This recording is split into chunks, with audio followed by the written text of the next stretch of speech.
शांत रहे भाई।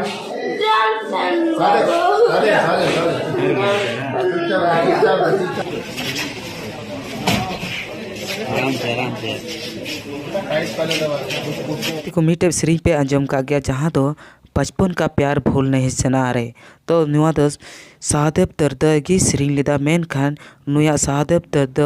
अड़ी बुरी खबर हेज सेटेर कना जहाँ दो रोड रे एक्सीडेंट हुई कानते और बोहर रे अड़ी मारंग चोट पड़ाव कदिया और नु दो हॉस्पिटल को भर्ती उतर कदिया मेन खान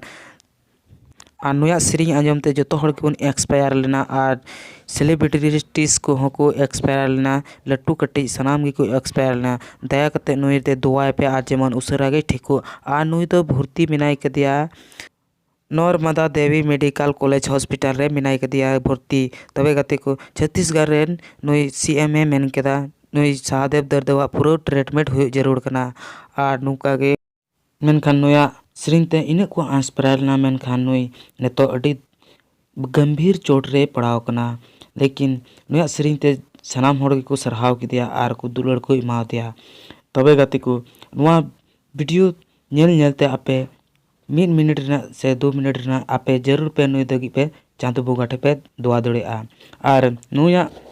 बचपन का प्यार भूल नहीं जाना रे नुया सेरिंग ते हाँ बादशाह जहाँ दो लट्टू सेलिब्रिस्ट कनाए उनी हाँ नुई एक्सपायर लेना आज सनाम लट्टू लट्टू बचपन का प्यार भूल जाना है तबे गति को नुया अपडेट हिजू खाए हाँ और लई बुना जहाँ दो नुया ठीक ना से बाय ठीक ना तो नुआ वीडियो नेल कते आपे दुआई तबुन पे आ दुआ रगी तहन तबुन पे तीन दिन भाई बाय ठिकू आ दुआ रगी दुआई तबुन पे से प्रार्थना तबुन पे गति को मेनखान नुई सनाम होड़ लगी ए तहेगना आ लेकिन नुका समय बापे गड़वाए खा अड़ी मुश्किल ना कथा कना